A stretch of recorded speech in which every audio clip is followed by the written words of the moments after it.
मंथन के सभी दर्शकों को सुप्रभात। नमस्कार, मैं हूं नंदिता। क्या आप जानते हैं कि मृत्यु के बाद आत्मा कैसे शोर करती है? क्या आप वो मंत्र जानते हैं जिससे मृत व्यक्ति भी जीवित हो सकता है? ऐसा वो कौन सा उपाय है जिससे जन्म जन्म की गरीबी से छुटकारा मिल जाता है? मृत आत्मा पितृलोक कितने दिन में पहुंचती है? मृत्यु के बाद आत्मा का स्वरूप कैसा होता है? यही बताएंगे आज हम, क्योंकि गरुड़ पुराण पर होगा विस्तार से मंथन।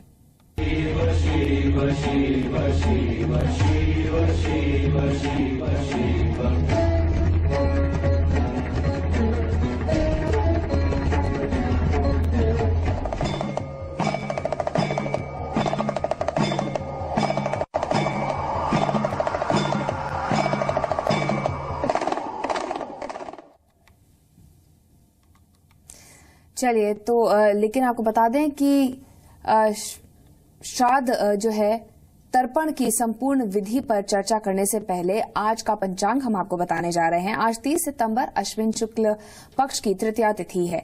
जिनके पितरों का निधन शुक्ल या कृष्ण पक्ष की तृतीया तिथि को हुआ था, उनका आज भरणी श्राद्ध हो रहा है।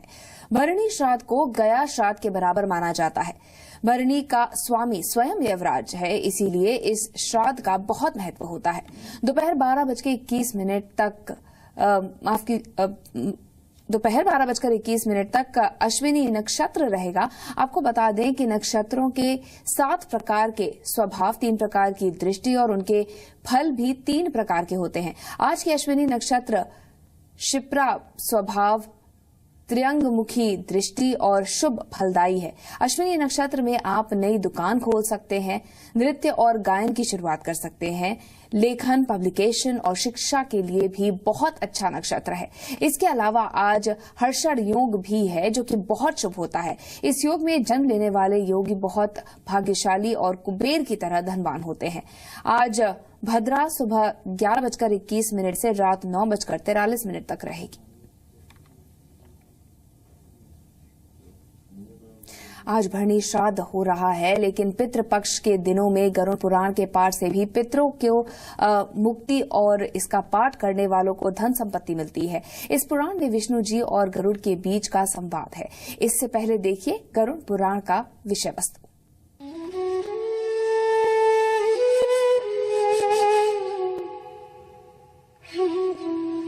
मृत्यु के बाद मिलेगी सद्गति।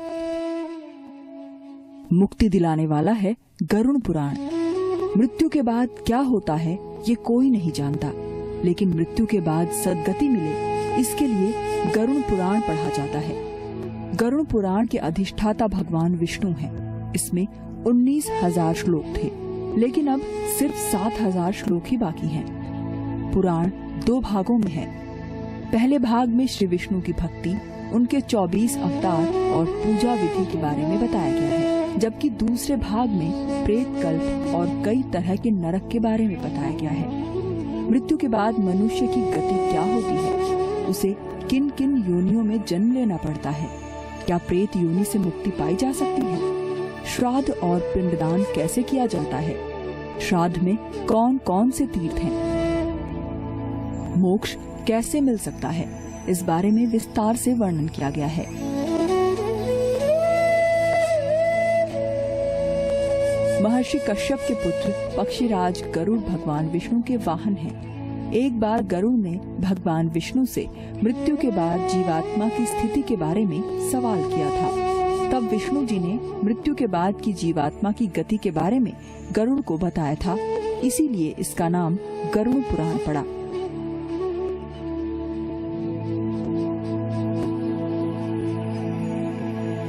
गरुड़ पुराण की शुरुआत में सृष्टि के बनने की कहानी है। इसके बाद सूर्य की पूजा की विधि, दीक्षा विधि, श्राद्ध पूजा, नवव्यूह की पूजा विधि के बारे में बताया गया है। साथ ही साथ भक्ति, ज्ञान, वैराग्य, सदाचार और निष्काम कर्म की महिमा भी बताई गई है। शेखर त्रिपाठी के साथ ज्योति गोयल जैन, जी मीडिया, दिल्ली। मृत्यु जीवन का सत्य है, लेकिन एक सत्य मृत्यु के बाद शुरू होता है। जी हाँ, ये वो सच है जिसे बहुत लोग नहीं जानते हैं। क्या वाकई मृत्यु के समय व्यक्ति को कोई दिव्य दृष्टि मिलती है? आखिर मृत्यु के कितने दिनों बाद आत्मा यमलोक पहुंचती है? इसका उत्तर हमें गरुड़ पुराण में मिलता है।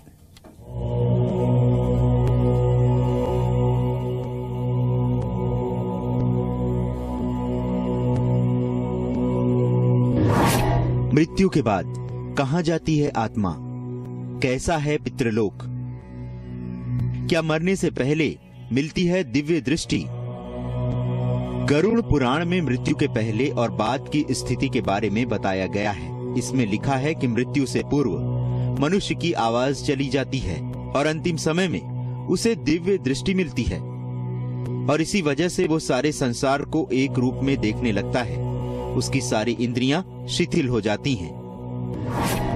क्या होता है मृत्यु के समय? मृत्यु के समय 2 यमदूत आते हैं। इनके भय से अंगूठे के बराबर जीव हाहा की आवाज करते शरीर से बाहर निकलता है। यमराज के दूत जीवात्मा के गले में पाश बांधकर यमलोक ले जाते हैं। इसके बाद जीव का सूक्ष्म शरीर यमदूतों से डरता हुआ आगे बढ़ता है। मृत्यु का रास्ता अंधेरा और गर्म बालू वाला होता है।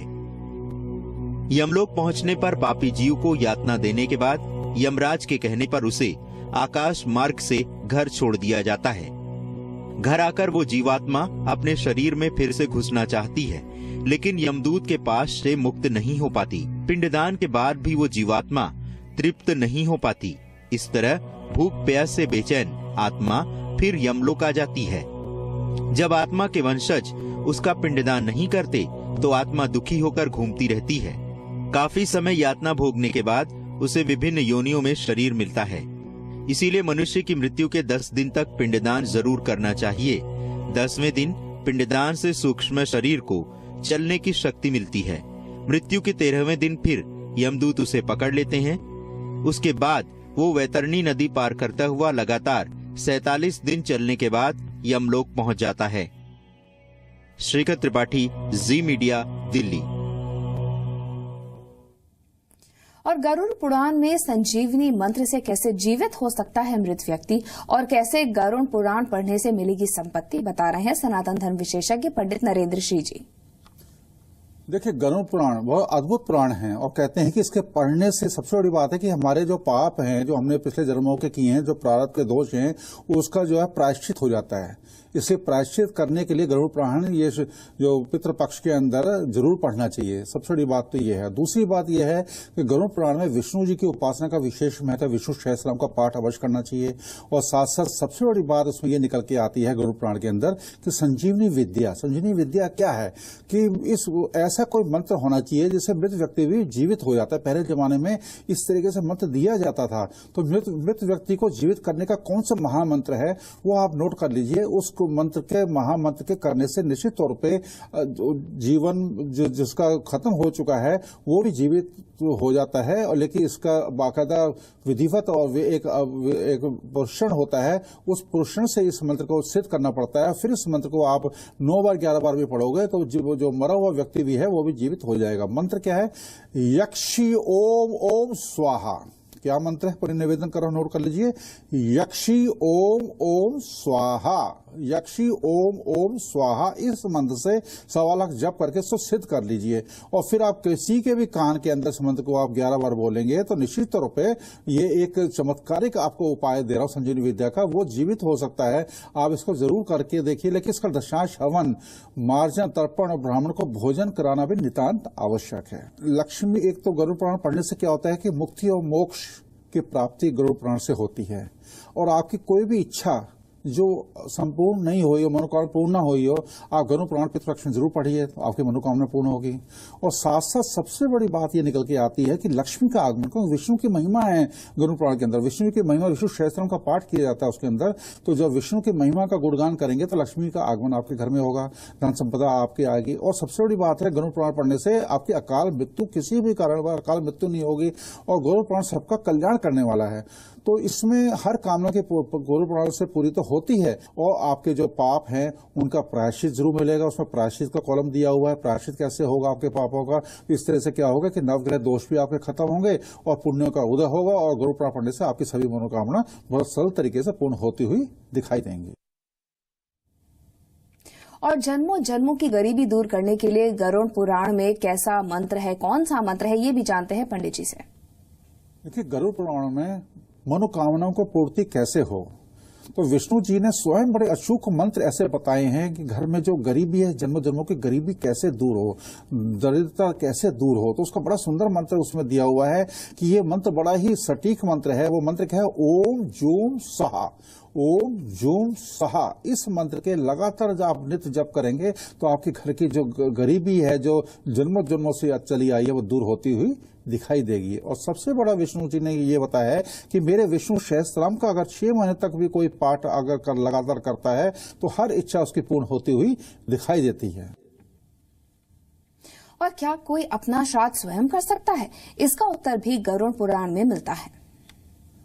हाँ, देखिए, गरुड़ पुराण में एक ये भी लिखा हुआ है कि जीवित रहते हुए हम अपना श्राद्ध कर सकते हैं, नहीं कर सकते। उसका बड़ा सुंदर तरीका गरुड़ पुराण में दिया हुआ है कि जीवित रहते हुए भी मनुष्य को अपना जो श्राद्ध स्वयं अपना किया जा सकता है, स्वयं का श्राद्ध कर सकते हैं। जिनके कोई उत्तराधिकारी ना हो या कोई संतान ना हो, कोई रिश्तेदार ना हो, तो वो जीते जी भी अपना श्राद्ध कर सकते हैं। ऐसे गरुड़ पुराण में वर्णन दिया गया है।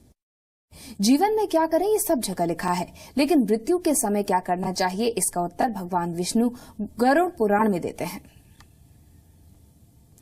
गरुड़ पुराण में बड़ा सुंदर विवरण दिया कि मोक्ष का उपाय क्या है, कैसे मिलेगी मुक्ति। उसका बड़ा सुंदर विवरण दिया हो कि मृत्यु के समय देह माया की आसक्ति छोड़ देनी चाहिए। और भगवान श्री हरि का अगर सांस नहीं आ रही है, लेकिन अंदर ही अंदर मन के अंदर भगवान श्री हरि का हरिओम हरिओम हरिओम का ऐसे जप करना चाहिए। और किसी पवित्र तीर्थ में स्नान अगर कर सकते हैं तो वहां भी जरूर करना चाहिए। तीर्थों में आसन लगाकर गायत्री मंत्र का जप करें। और अंतिम यात्रा के अंदर अंतिम समय में ओम का जप करने से कहते हैं कि भगवान से आपका कनेक्शन हो जाता है और मुक्ति और मोक्ष जो है बहुत सरलता से प्राप्त हो जाती है। तभी हम कहते हैं कि जीवन भर हमको मंत्र जाप या हवन आदि जरूर करते रहना चाहिए। अंत समय में हमका शरीर हमारा साथ देना दे, लेकिन पीछे की जो कमाई हमारी जो होती है तो उस टाइम वो ऑटोमेटिकली अंदर से सांसों पे ओम निकलता रहता है और उससे हमको मोक्ष मुक्ति का द्वार सरल से खुलता हुआ दिखाई देता है। इसलिए तीर्थों में आपके भी जाते हैं, वहां मृत्यु मिलती है तो उससे भी मुक्ति मिल जाती है। तो तीर्थों में जरूर जाना चाहिए। हमें से कई लोगों के मन में ये सवाल होता है कि मरने के बाद क्या होता है? क्या मृत्यु के बाद तुरंत शरीर मिल जाता है या फिर आत्मा को कुछ दिन भटकना पड़ता है? गरुड़ पुराण में ये भी लिखा है। देखिए, श्री हरि ने कहा कि तुरंत की मृत्यु के बाद क्या जरा मिल जाता है, शरीर देर से मिलता है या नहीं मिलता। तो उसके बाद भगवान विष्णु ने कहा गरुड़ पुराण में कि मृत्यु के बाद आत्मा वायु शरीर धारण जरूर कर लेती है। वो क्यों धारण करती है? कि पिंडदान से आत्मा शरीर में बंध जाती है, तो इसलिए पिंडदान जरूर करना चाहिए। और मृत्यु के बाद श्राद्ध जरूर भी करना चाहिए। श्राद्ध करने से क्या होता है? पिंडदान जब हम करते हैं, श्राद्ध करते हैं, तर्पण करते हैं, उसमें क्या करते हैं कि आत्मा को भटकन से मुक्ति मिल जाती है। जो भटकते नहीं है आत्मा, और नहीं भटकती नहीं है तो कोई ना कोई शरीर जरूर धारण कर लेती है। तो उम्मीद करते हैं तमाम बातों से आपके कई सवालों का जवाब आपको मिला होगा। यहाँ आपको बता दें कि पितृपक्ष के 15 दिन में यानी 12 अक्टूबर तक आप भी अपने पितरों को देखें टीवी पर। जी हाँ, जल्दी से अपने पितरों की फोटो भेजें manthan@zmedia.slgroup.com पर। फोटो जल्दी भेजें क्योंकि समय बहुत कम है। फोटो के साथ अपने पितर का नाम और अपने शहर का नाम जरूर भेजें।